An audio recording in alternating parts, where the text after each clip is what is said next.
What's up guys, today I'm going to be talking about Arma 3 Alpha, and here's a little gameplay of Headhunters, I think it's called. It's a co-op mission where the 7 people become 3 officers, except it doesn't last that long for me anyway, because, yeah, well, we have new people playing Arma 3 these days, especially me.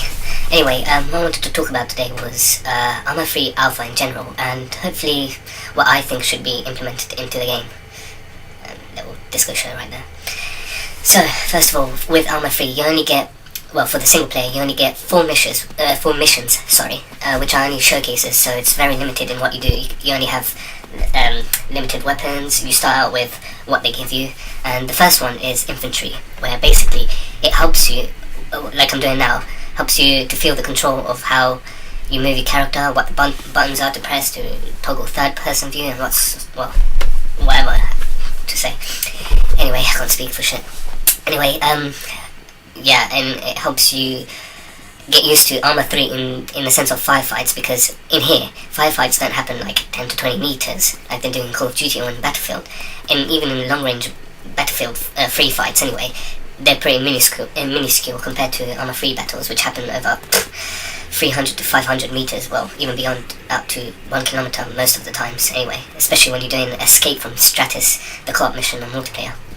The second showcase single mission is Scuba Dive, where you get in you're a SEAL team diver, I'm guessing, and you just go in and infiltrate a base from the waters, and you're supposed to blow it up by calling air support and what's it called? Those mine things. You're supposed to disable them. Yeah, those water mine things. They look pretty old, but it's a good addition to the game.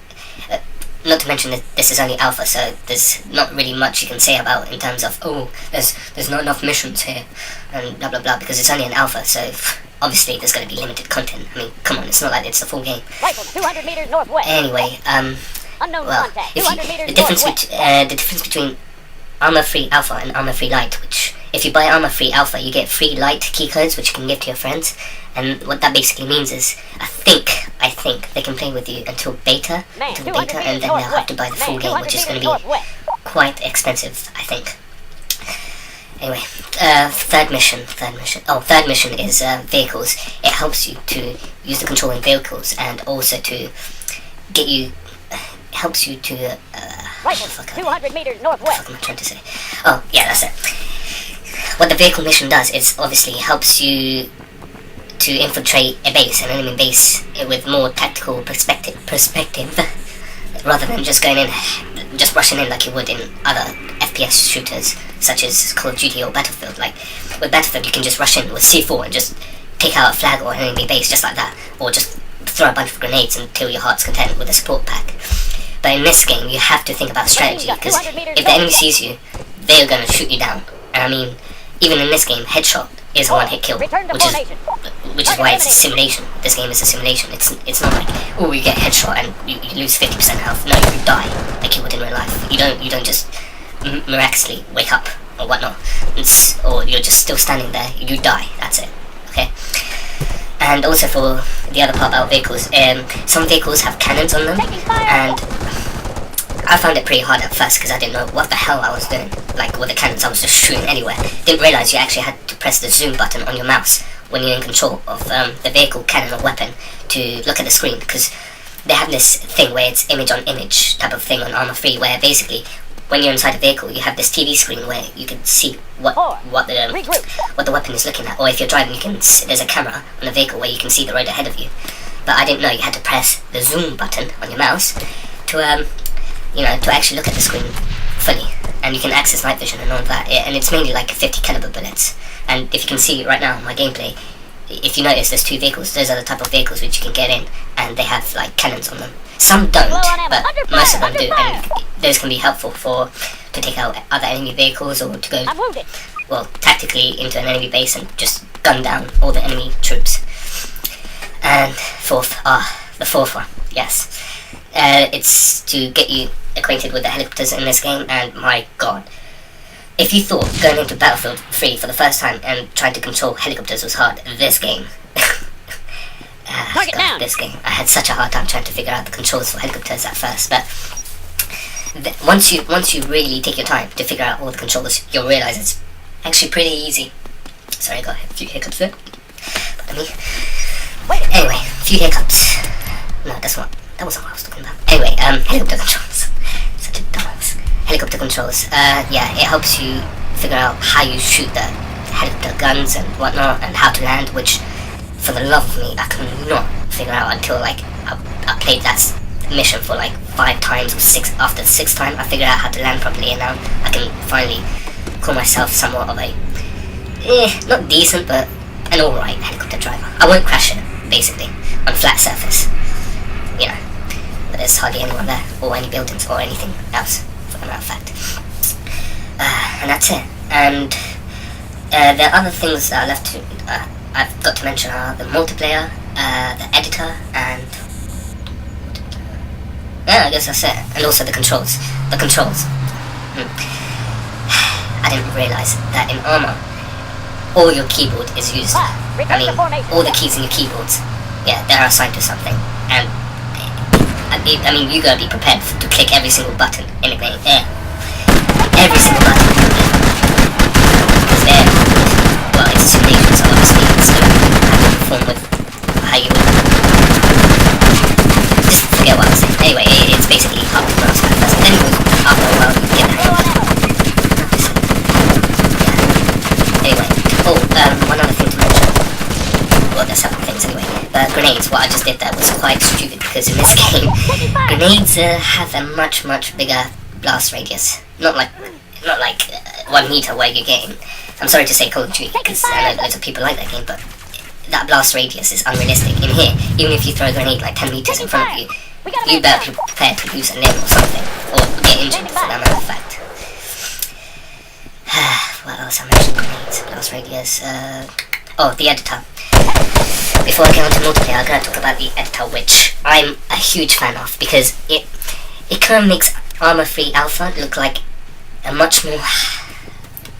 I'm not going to say deeper game. What am I trying to say? It feels like with the editor, there's much more to do than other FPS games when you first buy them. Like, if you bought Call of Duty, if you bought Call of Duty Black Ops 2 and compared it to Arma 3 Alpha without the Alpha in it, you would think that Arma 3 Alpha was a much more bigger game. Yeah, I think that's a better word. Bigger game than Black Ops 2, let's say, because the editor allows you to create more missions, random missions for multiplayer, which means it's got more value in the game itself, especially for £20, which is how much I bought it for, because I'm in the UK. So it's definitely worth the money, that I've got to say. And Black Ops 2 isn't, and most of the other FPSs that come out these days, they're not really worth your money. But this game, with the editor where you can create your own missions, I mean, that's pretty good actually for even an alpha, because I know it's got a lot of glitches. Well, it's to be expected in an alpha anyway, but to make it seem like it's a more complete game and much more dynamic, diverse, just bigger and everything anyway, is quite an achievement, really. Makes you think, why are you paying £40 for a Call of Duty game, or 45 actually, because they've increased it since last year, which is pretty stupid, because I don't see what the fuss is about. Shouldn't have bought it in the first place, but there you go, mistake. And now I've learned my lesson. Multiplayer, good lord, I love the multiplayer. That I'm just gonna get out of the way. No, hold on, I love the multiplayer because, well, as you can see now, this is just one mission which I couldn't even complete. And I mean, you can literally put hours upon hours on multiplayer. There are several types of servers, and there's 2 standard servers which you can create a game out of, which is, sorry, not 2 standards. There's 2 standard game modes which you can straight away create on a multiplayer. So on a multiplayer server, so other people can join you, and that's Stratus Escape and Co-op Headhunters, which is the one I play now. And that's 7 people, where you have 7 teammates and you have to kill 3 officers, then evacuate. Unfortunately, I didn't get very far on this, but you'll see why. But what else? Hello. Oh yes, Stratus Escape. Hello. That's where you have 10 people, and well, you basically have to escape the whole entire island. And there's 2 ways you can do that. There's the boat way, which is in some firing range on the northeast map, or there's the airfield, which is on the northwest map by helicopters. And the boat escape is much easier than the airfield, because in the airfield there's more enemy vehicles and enemies to shoot you down. So I would suggest for the boat if you can, but it's a much more It's a longer journey to get to the boats, but you know, what you prefer, basically. And yeah, apart from that, you can create your own missions, like I said in the editor. So there's a whole variety of servers out there. There's the zombies, like Daisy, almost like Daisy. There's Wasteland, which I've never played Daisy before, but it kind of looked like Daisy at the same time without the zombies. Wasteland, I mean, but you know. Yeah, well, all I gotta say is it makes this game seem deeper, and it feels like you have additional expansion, like you've got additional DLC for free because of these servers, even though it's the same content, but just people making up different missions. Whereas if you're in, okay, let's say if you're in Battlefield, you download like a DLC like Aftermath or Endgame, that's just, I mean, I know that's extra maps, but the objective is still the same. There's no variation. I mean, vehicles or weapons, well, there are new vehicles, but they're not that interesting compared to this.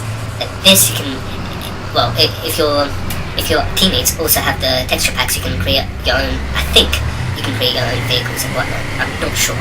Someone has to correct me on that because I am fairly new to this game, but I think so too. There's definitely more to offer in the sense of there's different type of service for everyone out there. Yeah, and the other type of server I see quite a lot is Dynamic Wars. A Warzone or something like that? Yeah, Dynamic War, where Sandbox, yeah, that's it. Where it's basically all your teammates are spawned at a specific point, which is your base. And if someone's edited like really well, they've got a weapons cache, they've got vehicles there, and basically there's red zones on the map, on the Stratus Island map, and what you have to do, I think it's just kill enemies, and the area becomes blue after you take that certain place. And these type of games can last for literally I'd say more than a couple of hours. Last time I went into a server, I saw that it lasted for like 20 hours straight. I mean, 20 hours. That's more than a lot of FPS multiplayer, sorry, not multiplayer, single player missions combined. That's freaking insane. And I'm thinking about it, you can be whatever you want. You can be a SEAL diver, you can be a helicopter pilot, you can be a vehicle guy or a repair. I mean, like I said, considering this is an alpha, there's a hell of a lot to do, more than other games out there right now. And I suggest, if you got a friend that's bought the alpha, I suggest you beg them to give you that alpha light key, or buy alpha, the armor-free alpha yourself, because it's so worth it. Now, what else can I talk about from multiplayer? My expectations. I think this game is gonna, how can I say this without making it sound cheesy? I think this game is gonna rock. I'm just gonna say it. Because considering they're gonna put this in an alpha, and it's considered bare bone by most armor-free players, by most Arma 2 or Arma, I hate to say the word veterans because they're not really veterans, but like Arma players, they consider this bare bone, which is bare bone the game, which is quite funny because to me this feels like a full game, even with like the few amount of missions. It's just the multiplayer makes up for that. And I just can't wait for the beta and the full game to come out, because I know it's gonna be worth the money, especially for what I paid, which was only £20. Yeah, and they're also going to bring out fighter jets, and they're going to have air support. Yes, air support, because that's only currently available on the diving mission, single player mission, on the showcase, sorry. So I can't wait till air support comes into multiplayer. That's going to be a hell of a lot of fun. And fighter jets, where you can just bomb and fight missiles and shit. That's going to be fun. What else? Can't wait for new weapons, obviously. I mean, we all know new weapons are going to come, but I can't wait to try sniper rifles. I mean, a lot of people in Arma probably don't like using snipers. I don't know, I'm not really sure. It's just, I can't wait because I want to see how they perform. Because the drop in this game is a realistic, the bullet drop in this game is realistic, because this is a simulation game, of course, but just can't wait for sniper rifles. What else? What else can't I wait for? Well, single player missions, obviously, because that's going to be fun. I mean, you can create your own character and whatnot with your own setup. So yeah, I think this is what enemy fire! I didn't realise there was an enemy there. Anyway, goodbye!